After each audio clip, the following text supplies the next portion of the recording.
This is the second of two videos regarding the Australia versus India Test series. Firstly, I'd just like to congratulate India on breaking the Australian streak at 16. The second time they've done that. Damn you! Anil Kumble was notable with the ball. He knocked up his 600th wicket. Congratulations, Anil. VVS Laxman also proved to be a thorn in our side, just as he did in the miracle of Calcutta with Rahul Dravid batting at his side. And Ishant Sharma, I didn't expect much of him, and he certainly didn't deliver as much as I thought he could earlier in the Test series, but he put in some great swinging deliveries this game and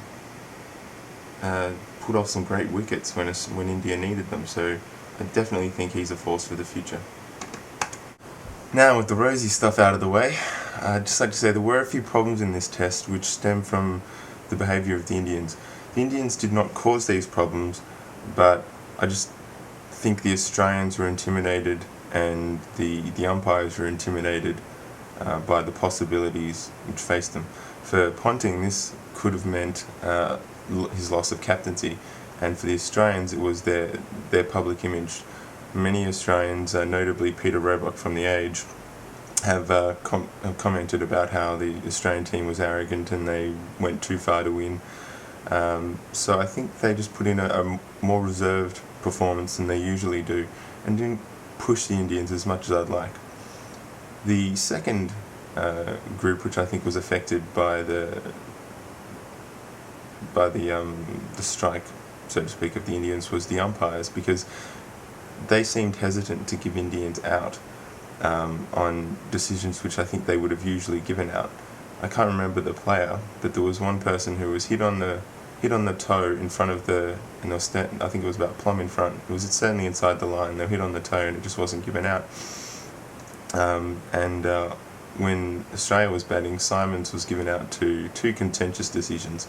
The first decision wasn't incredibly contentious. It went through. They thought it got a nick off the glove, and Dhoni caught it, or he tried to catch it, and it bounced up and was caught by the slip to his right. But the commentators in the replay were speculating whether or not it had actually hit his glove, and suspected it just hit Dhoni's glove as opposed to Simon's. The second delivery was reminiscent, I think, of Ponting's dismissal against Harbhajan, in that it was a bat pad or BW. It was simply not out.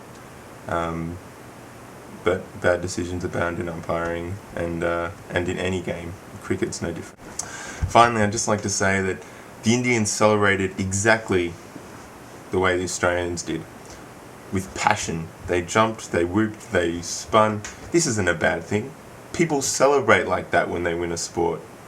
When Australia won the last test with Michael Clarke, he's not a bowler when he gets 3 wickets in such a short space of time. Bloody right they're going to be celebrating.